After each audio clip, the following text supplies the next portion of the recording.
Puji Tuhan, kita bersyukur pada hari ini karena kita masih diberikan kesempatan untuk hidup dan melaksanakan aktivitas kita. Pada hari ini, saya rindu membawakan sedikit dari firman Tuhan. Istilah move on itu biasanya dipakai untuk orang yang baru putus cinta, bukan? Tapi sebenarnya, move on adalah inti dari kekristenan. Kalau kita nggak bisa move on dari kesalahan di masa lalu, kita nggak akan pernah bisa merasakan rencana Tuhan yang luar biasa yang sudah Tuhan sediakan bagi kita.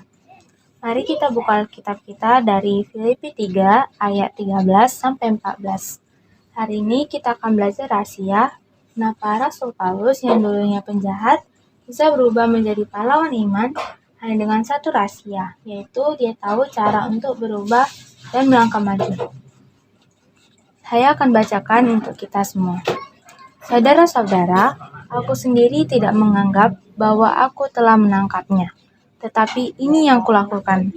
Aku melupakan apa yang telah di belakangku dan mengarahkan diri kepada apa yang di hadapanku, dan berlari-lari kepada tujuan untuk memperoleh hadiah, yaitu panggilan surgawi dari Allah dalam Kristus Yesus. Demikianlah pembacaan firman Tuhan. Ayat sini berbicara tentang tindakan Paulus dalam berubah, yaitu melupakan apa yang telah di belakang dan mengarahkan diri kepada apa yang di depan, serta berlari-lari untuk mendapatkan tujuan. Masa lalu terkadang bisa menjadi jangkar yang menghambat kemajuan, membuat kita menyesali kesalahan atau kegagalan. Remaja Kristen kadang sulit berubah karena terikat sama masa lalu. Kita akan belajar beberapa poin penting dari ayat ini. Yang pertama, aku sendiri tidak menganggap bahwa aku telah menangkapnya. Ini artinya kita sadar diri. Paulus adalah rasul besar, tapi dia tidak sombong. Dia mau berubah. Sama juga kayak kita. Banyak remaja gagal berubah karena merasa, udahlah, udah baik-baik aja kok. Atau justru, kesalahanku udah fatal banget. Gak bakal bisa diampuni deh. Perubahan dimulai dari kejujuran.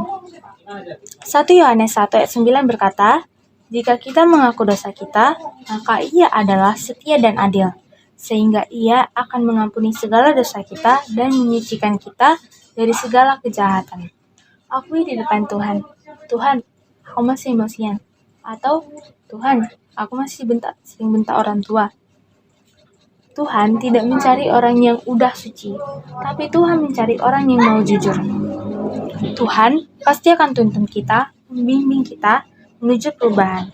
Mengakui kesalahan bukan berarti kita kalah, tapi karena kita siap untuk dipulihkan, kita siap untuk diubahkan. Yang kedua, aku melupakan apa yang telah di belakangku. Artinya kita melupakan apa yang telah di belakang kita. Melupakan di sini bukan berarti hilang ingatan, tapi melepas ikatan dari masa lalu. Dosa, kegagalan, nilai tidak tuntas, panggilan, atau luka hati karena bullying, itu semua adalah masa lalu. Terkadang, prestasi lama juga membuat kita menjadi sombong dan malas untuk berjuang lagi. Kalau kita terus menoleh ke belakang, kita nggak akan pernah bisa maju. Jangan biarkan label orang lain memengaruhi siapa kamu hari ini. Tapi dalam Kristus, kita semua adalah ciptaan baru.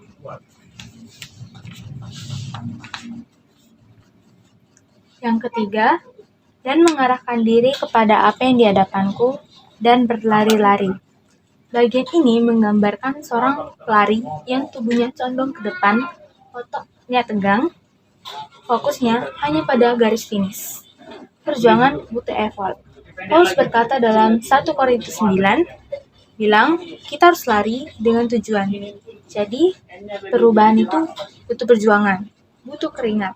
Amsal 4 ayat 25 berkata, biarlah matamu memandang terus ke depan dan tatapan matamu tatap ke muka. Untuk berubah, jangan mudah teralihkan oleh godaan kiri dan kanan yang membuat kita berhenti berlari. Tidak bisa juga hanya berdoa, Tuhan, bantu aku bahkan aku, sambil tetap melakukan hal yang sama.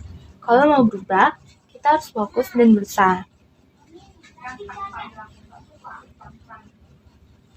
Yang keempat, kepada tujuan untuk memperoleh hadiah surgawi, yaitu panggilan dari Allah dalam Kristus Yesus.